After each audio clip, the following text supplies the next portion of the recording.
Bonjour à tous, je suis heureux, je suis en petite forme. Alors en petite forme, ça veut dire que l'on touche des petites cacahuètes. Je vous ai donné le petit tiercé de jeudi et je vous donne le petit tiercé écarté quinté de ce vendredi. Alors il vaut mieux gagner peu mais gagner plutôt que de perdre peu ou beaucoup. Donc ce petit jeu, je préfère quand même être en petite forme. Donc je vous emmène de nouveau à Cannes-sur-Mer, on change de discipline. On retrouve nos galopeurs avec encore une course loterie. Alors j'ai des informations pour vous parce que plusieurs concurrents ont visé la course, les autres sont dans une suite logique, mais certains d'entre eux font de ce quintet un objectif prioritaire et c'est le cas de mon favori, je n'hésite pas à le mettre en tête, c'est Wonderboy, le numéro 11. Je sais depuis longtemps que cette course est son objectif number one de l'hiver et en plus il vient de gagner, il a montré sa forme un peu trop tôt d'ailleurs. Son entraîneur est super content d'avoir gagné le dernier coup, mais ce n'était pas l'objectif. Le cheval il gagne super bien et il dit mon cheval est encore mieux que la dernière fois où il gagnait. Donc, et qui c'est qui est devant? C'est Maxime Guyon, notre jockey en or, et qui caracole en tête des quintets en ce moment. Guyon est dans tous les quintets depuis le début de l'année, il n'en rate pas un. Donc je me dis, on a une super base avec ce numéro 11. On sait que tout a été préparé avec minutie pour que le cheval fasse la plus grande performance de sa carrière. Voilà un cheval qui a visé la course. Ensuite, il y a deux chevaux qui ont visé la course. Ils font partie du même entraînement. Je vous le dis, faites attention quand il y a deux chevaux de la même écurie. Cela veut dire qu'ils visent la course. Eh bien, il y a deux Pantales. On l'a vu encore cette semaine. Monsieur Pantal adore gagner des quintets et surtout, il adore les gagner à Cannes-sur-Mer. Donc il en présente deux. En plus, c'est très rare. C'est deux frérots. C'est très rare de voir dans un quintet des chevaux qui ont la même maman. Alors je tire mon chapeau à Tejara, la maman de Devanafushi et de Kiavafushi. Avec eux, on les voit souvent sur le développement de la photo finish. Bon, voilà. Alors, comme je connais bien Monsieur Pantal, il a pris l'habitude souvent, notamment dans les quintets en ligne droite, quand il présente plusieurs chevaux, souvent, j'ai remarqué, vous aussi, oui, c'est le tocard des deux ou des trois qui gagne ou qui fait l'arrivée le mieux. C'est souvent le tocard des Pantales qui est à l'arrivée. Alors, sur ce raisonnement, comme le gros favori des Pantales, c'est le 6, je me suis dit, je me suis amusé à me dire, tiens, si Monsieur Pantal est fidèle à sa légende, il va nous glisser le 7 devant. Eh bien, je mets le 7 en deuxième position, Devanafushi, parce que le cheval a été préparé pour briller dans les quintets. Je vous l'accorde, il est très très décevant, il est annoncé à 20 contre 1, mais je peux vous garantir que cette fois, par rapport à ses derniers parcours, cette fois il est prêt. Le cheval est prêt et Pantal le dit bien, il est prêt à regagner tôt ou tard son quintet, à partir de maintenant. Ouh là là, ça c'est de la déclaration. Eh bien moi je le sens bien, ce numéro 7. Et après, je mets le 6 qui est Avafushi derrière.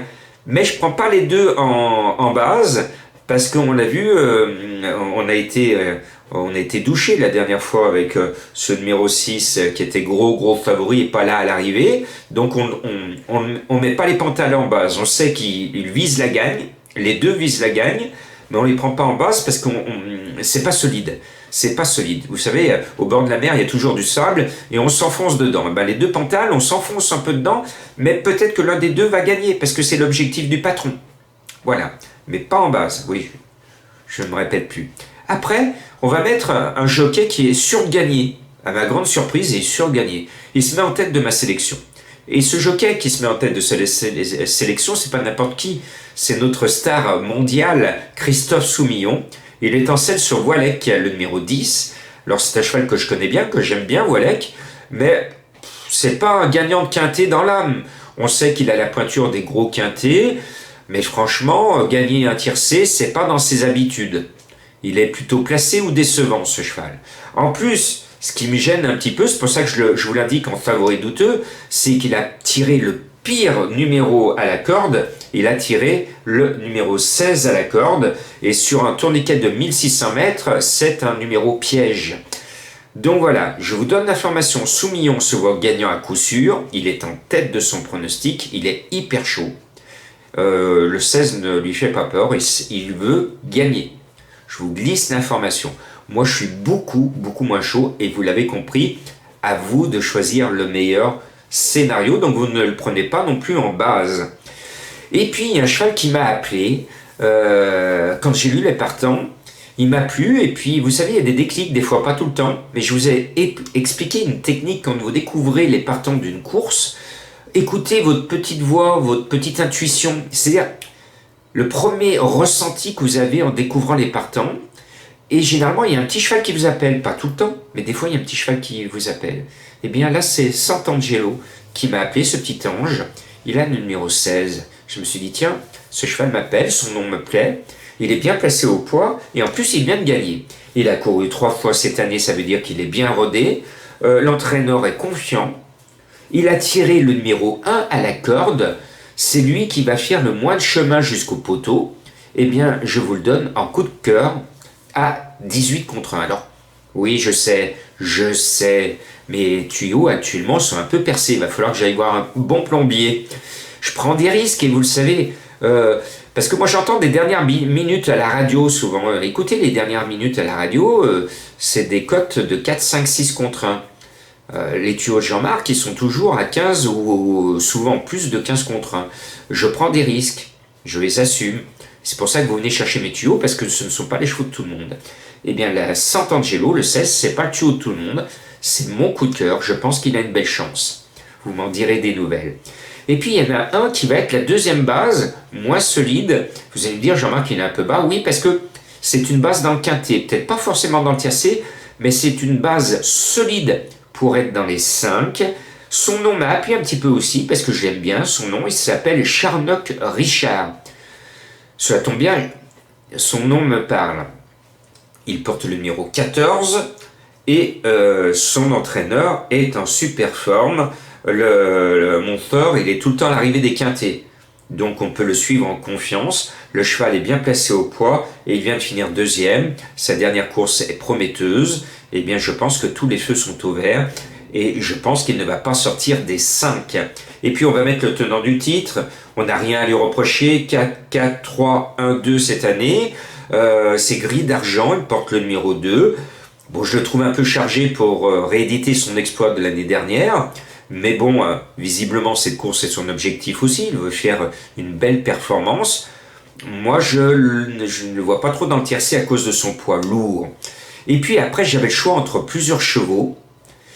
Entre plusieurs chevaux, ça a été très très dur parce que j'avais envie, comme Sant'Angelo est mon coup de cœur, je me suis dit, si tu joues Sant'Angelo, je vais vous donner notre technique de jeu, il faut jouer en couplet ou en 2 sur 4.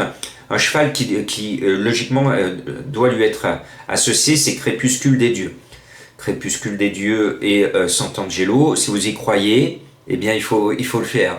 Si vous n'y croyez pas. Alors moi j'ai été obligé d'enlever Crépuscule des Dieux, que j'adore, c'est un cheval extrêmement régulier, parce que il a 62 kilos, mais il va pas taper loin. Alors je pense qu'il ne sera pas dans le tiercé, c'est pour ça que je ne l'ai pas mis. Je pense qu'il va super bien courir, il va être aux avant-postes, et j'ai peur que son poids parle un petit peu sur la fin et qu'il finisse 4-5e. Et moi je veux en priorité donner. Donc je me dis, Crépuscule des Dieux 4-5, c'est pour ça que faites plutôt un 2 sur 4 si vous le mettez avec Sant'Angelo. Donc je me suis dit, Jean-Marc, essaye de l'enlever. Alors vous allez me dire, vous avez mis le Lyonnais. Et oui, je vous ai expliqué le fait qu'il faut mettre le Lyonnais, le cheval, la méthode des footeux. On est supporter de son équipe, de sa ville, de sa région, de son pays. C'est Scaletto. Alors Scaletto, moi je l'aime bien, il a super bien gagné la dernière fois avec beaucoup de style. Il est 11e de la liste type, mais je trouve que 61 kg sur le dos, c'est très très lourd, surtout dans un quintet. Il est moins bien placé au poids par rapport à ceux qu'il vient de battre, notamment Lucky Lips. Et surtout, il y a une performance où il n'est pas des mieux placés au poids par rapport à d'autres chevaux qu'il retrouve. Donc je n'ai pas mis notre Lyonnais. Alors vous allez me dire, Jean-Marc, qu'est-ce que vous avez fait? Ben, j'ai appliqué notre méthode. J'ai donné mon journal à ma femme, Madame Colombo, et j'ai dit, trouve-moi le tocard. Et là, ça touche au sublime parce que ce cheval vient de très très loin. En plus, il est espagnol. Alors, mes amis espagnols, jouez le cheval de votre pays en bonne méthode. c'est le 12 Born to Be, et tout de suite elle s'est mise, je vais pas chanter sinon je vais faire pleuvoir, cette fameuse chanson qui commence par Born to Be, voilà, et vous avez le refrain en tête. Tout de suite, il saute aux yeux, je regarde la cote, 60 contre 1, et quand on voit l'entraîneur avec Madame Colombo, c'est moi qui l'ai vu, elle ne l'avait pas vu, l'entraîneur porte l'initiale du prénom et elle porte le nom du médecin qui l'a opéré d'une prothèse intégrale de hanche. Et j'ai dit à Madame Colombo, c'est un signe du destin, parce que là, tu choisis ce cheval sans regarder l'entraîneur, et l'entraîneur porte le même nom que de ton chirurgien que tu vas voir prochainement pour une petite visite. Donc, il faut aussi écouter ces signes du destin. Alors, c'est ce qui m'a encouragé à mettre ce numéro 12 à 60 contre 1. C'est un Espagnol. Bon, c'est vrai que sur le papier, on a l'impression qu'il n'a pas trop la pointure d'un quintet, mais je sens que l'entraîneur, après être passé à Pau, s'il pousse encore plus loin le voyage pour aller à Cagnes, et le cheval est bien, il est même encore mieux que la dernière fois à Pau, l'entraîneur est raisonnablement confiant, et bien je pense qu'on tient là peut-être le gros tocard de la course. Vous le savez, à Cagnes, au galop, il y a souvent de grosses surprises. Et bien voilà comment on construit un pronostic. J'ai mis un indice de confiance à 1 sur 5 parce que c'est une course piège, donc on y va mollo. Bon week-end!